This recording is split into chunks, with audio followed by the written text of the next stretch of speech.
We live in a world full of dreamers. Walk into any coffee shop, any bookstore, any gathering of friends, and you'll hear people talking about their dreams. The business they want to start, the book they want to write, the places they want to travel, the life they want to live. Dreams are beautiful, inspiring, and absolutely essential to human happiness and progress. But here's the hard truth: the world is also full of unfulfilled dreams. Statistics show that less than 3% of people actually write down their goals, and even fewer achieve them. The gap between dreaming and doing has become a chasm that swallows millions of aspirations every year. Today, we're going to bridge that gap. We're going to explore the fundamental shift from being a dreamer to becoming a doer. Someone who doesn't just envision a better future, but actively creates it. This isn't about abandoning your dreams, it's about honoring them enough to make them real. The journey from dreamer to doer isn't just about achieving external success. It's about becoming the person you were meant to be, unlocking your potential, and discovering what you're truly capable of when you align your actions with your aspirations. It's about transforming hope into strategy, wishes into plans, and someday into today. Whether your dreams are personal, professional, financial, or spiritual, the principles we'll explore today will give you the roadmap to turn those dreams into tangible results. Because the world doesn't need more dreamers. It needs more doers who started as dreamers and refused to let their visions remain just that. Understanding the psychology of dreams vs. action, before we dive into the practical strategies, we need to understand why there's such a disconnect between what we dream and what we do. The human brain is wired in fascinating ways that can either support or sabotage our goal achievement. When we dream, our brains release dopamine, the same neurotransmitter associated with pleasure and reward. This means that simply fantasizing about our goals can actually make us feel good enough that we lose some of the motivation to pursue them. It's a cruel trick of neuroscience. The very act of dreaming can reduce our drive to act. This is why some people become what I call chronic dreamers. They get so much satisfaction from imagining their success that they never feel compelled to do the hard work required to achieve it. They live in a perpetual state of someday, always planning but never executing. Doers, on the other hand, have learned to use their dreams as fuel rather than satisfaction. They understand that the real dopamine hit, the lasting, meaningful one, comes from actual achievement, not just imagination. They've trained themselves to feel slightly uncomfortable with unfulfilled dreams, using that discomfort as motivation to take action. Another psychological factor is what researchers call the planning fallacy. We consistently underestimate how long tasks will take and overestimate our future motivation and available time. This leads to unrealistic expectations that set us up for disappointment and eventual abandonment of our goals.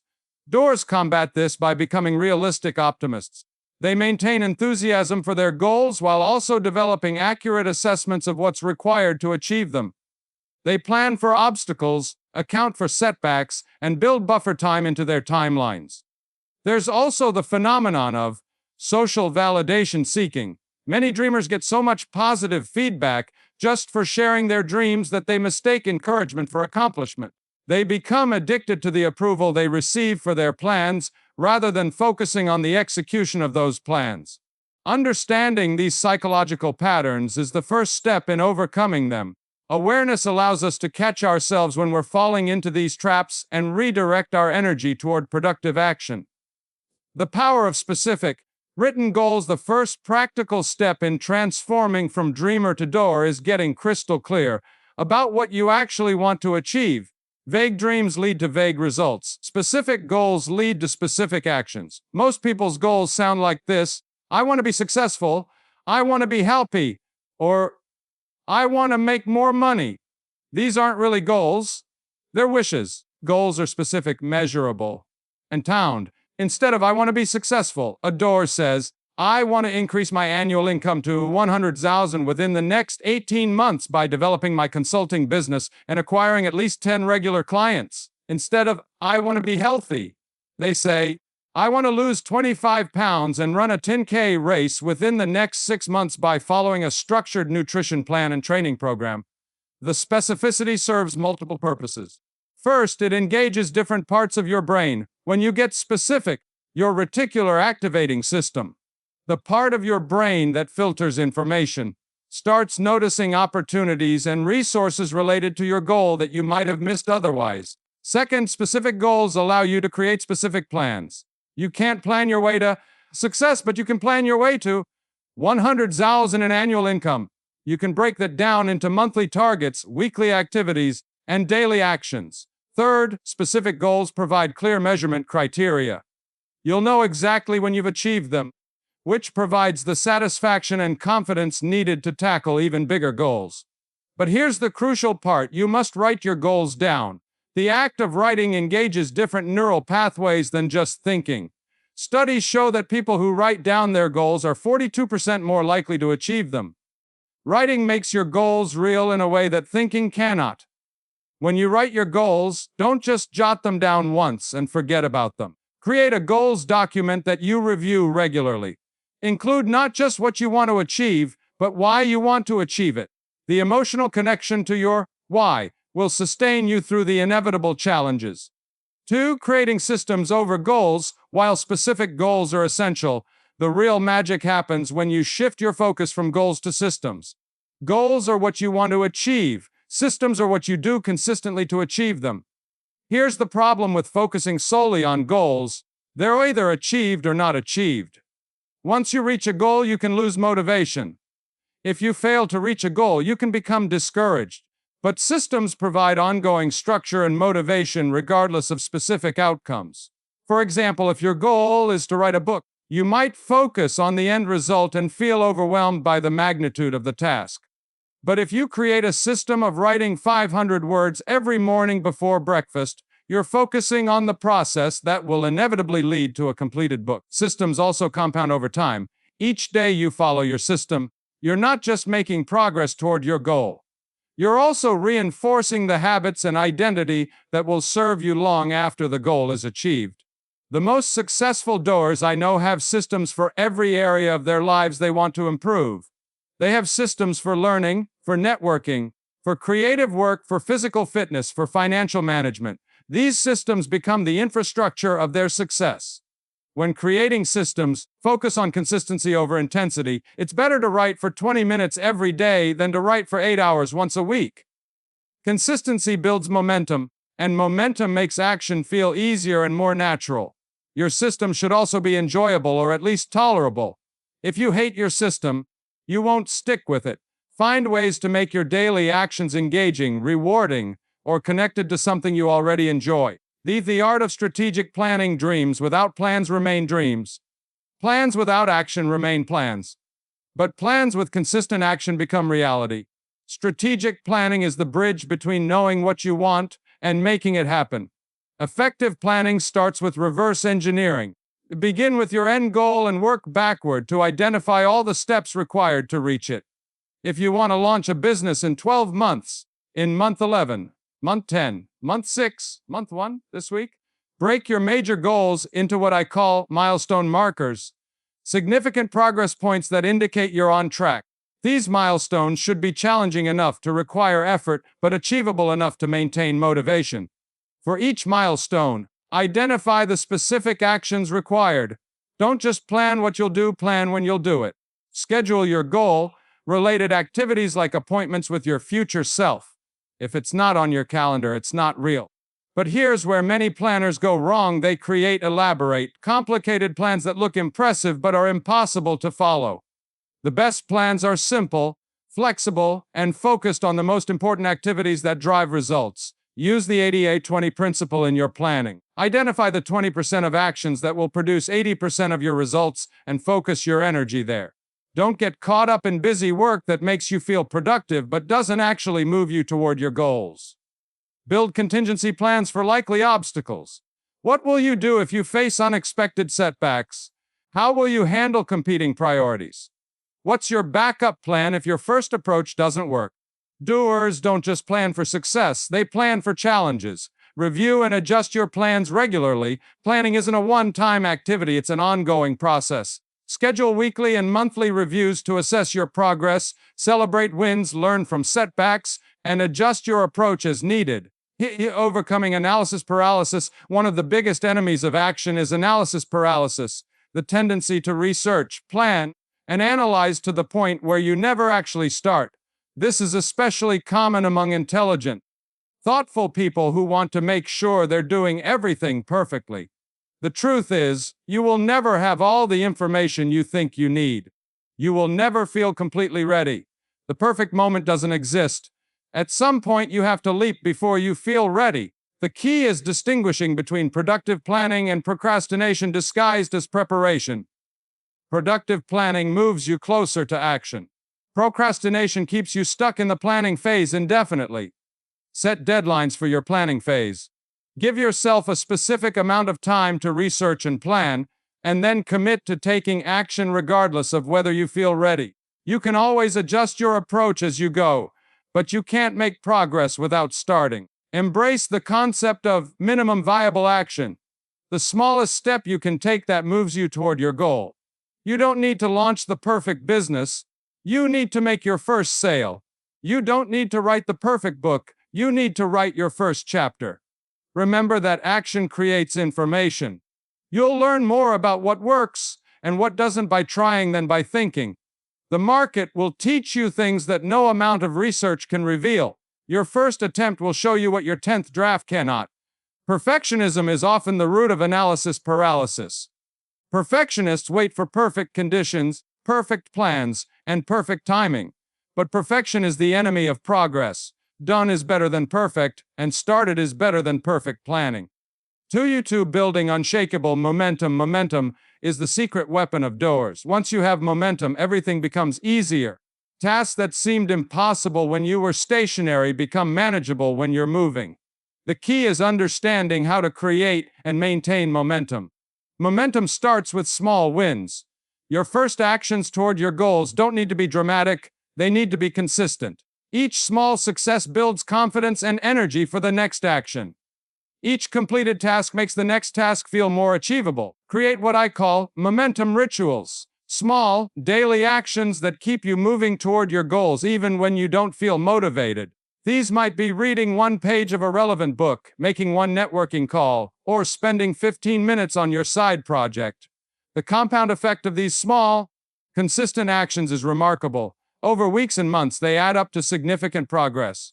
More importantly, they keep you psychologically connected to your goals and maintain your identity as someone who takes action. Protect your momentum fiercely. This means saying no to activities that don't serve your goals, even when they seem appealing in the moment. Every yes to something unimportant is a no to something that matters. Track your progress visually.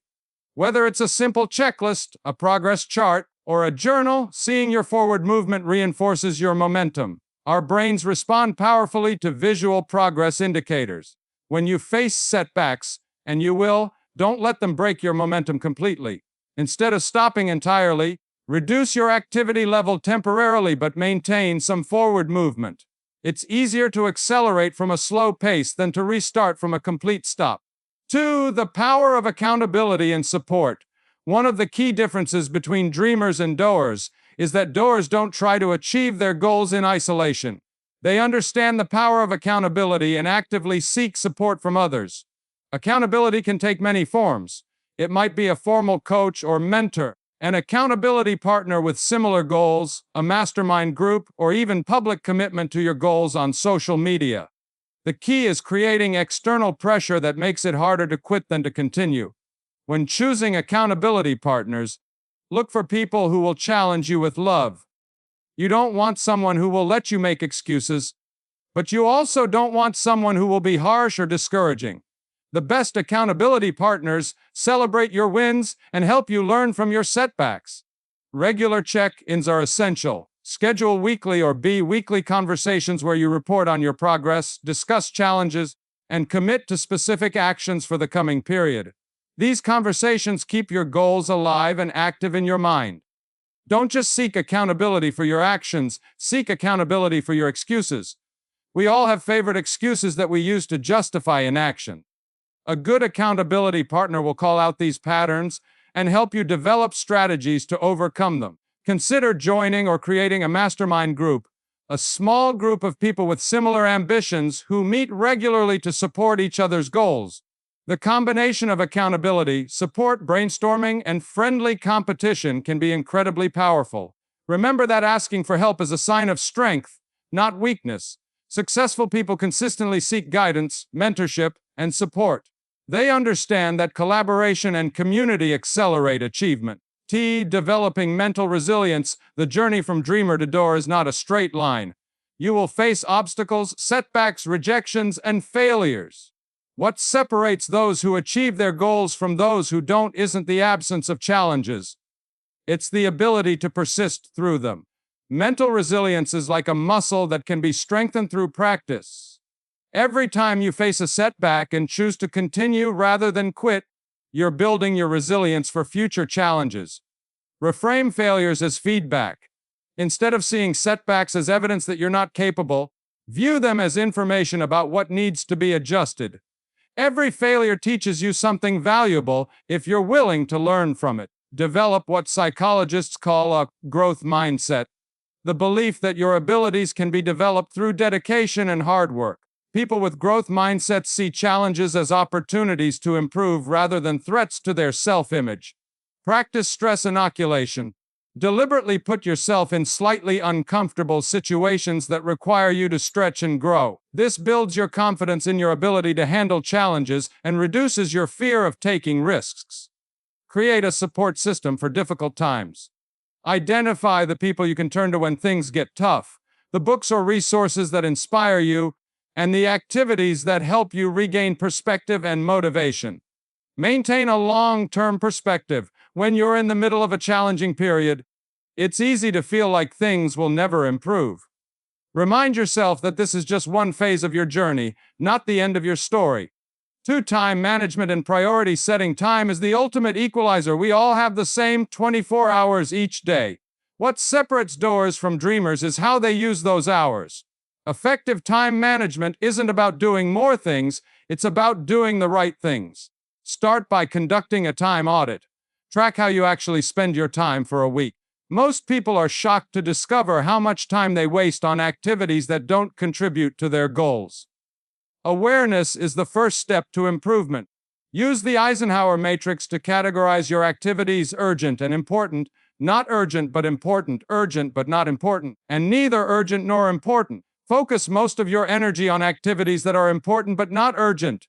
These are the activities that prevent crisis and build long-term success. Learn to say no gracefully but firmly. Every commitment you make is a choice to not do something else. Before agreeing to any request for your time, ask yourself whether it aligns with your goals and priorities. Block your calendar. Instead of just scheduling meetings and appointments, schedule time for your most important goal-related activities. Treat these blocks as sacred appointments with your future self. Eliminate or minimize time-wasting activities. This might mean watching less television, spending less time on social media, or saying no to social activities that don't bring you joy or move you toward your goals. Use the principle of batching similar activities together. Instead of checking email throughout the day, check it twice. Instead of making phone calls randomly, batch them into specific time blocks. This reduces mental switching costs and increases efficiency. Measuring progress and celebrating wins. What gets measured gets managed.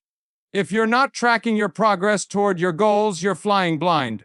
Regular measurement serves multiple purposes. It keeps you accountable, helps you identify what's working and what isn't, and provides motivation through visible progress. Create metrics for each of your major goals. These might be leading indicators, activities that lead to results, or lagging indicators, actual results.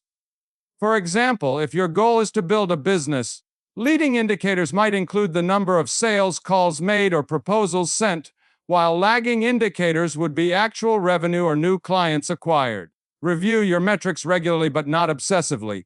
Weekly reviews are usually sufficient for most goals. During these reviews, celebrate progress, identify patterns, and adjust your approach as needed. Don't just measure what's easy to measure, measure what matters. Sometimes the most important progress is qualitative. Rather, are you becoming more confident, more skilled, more resilient? These improvements are just as important as numerical targets. Celebrate your wins, especially the small ones. Our brains respond positively to celebration, releasing neurochemicals that reinforce the behaviors that led to success. Don't wait until you achieve your ultimate goal to acknowledge progress. Keep a success journal where you record daily wins, lessons learned, and moments of progress.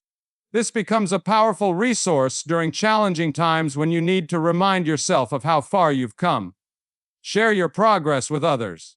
This not only provides accountability but also allows others to celebrate with you, multiplying the positive reinforcement.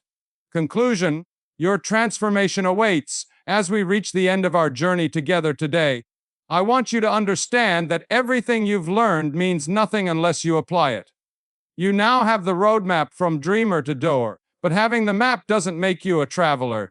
Taking the first step does. The transformation from dreamer to doer isn't a one-time event. It's an ongoing process of choosing action over inaction, progress over perfection, and courage over comfort. Every day, you'll face the choice between staying in the comfortable world of dreams or stepping into the challenging but rewarding world of achievement. Your dreams matter, but they matter most when they become reality.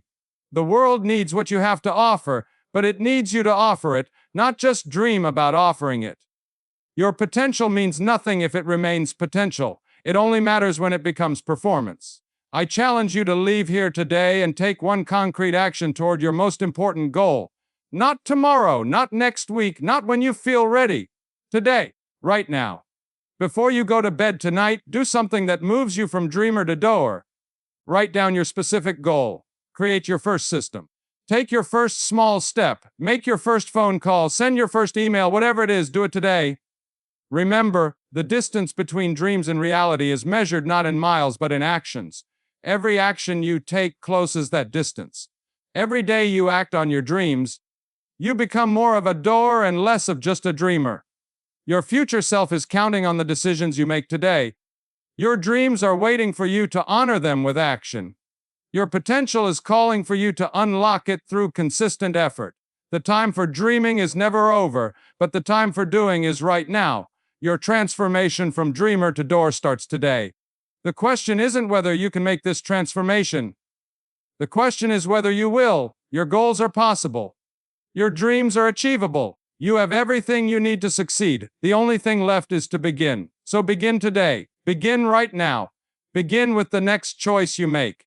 Begin with the next action you take. Your journey from dreamer to doer starts now. Make it count.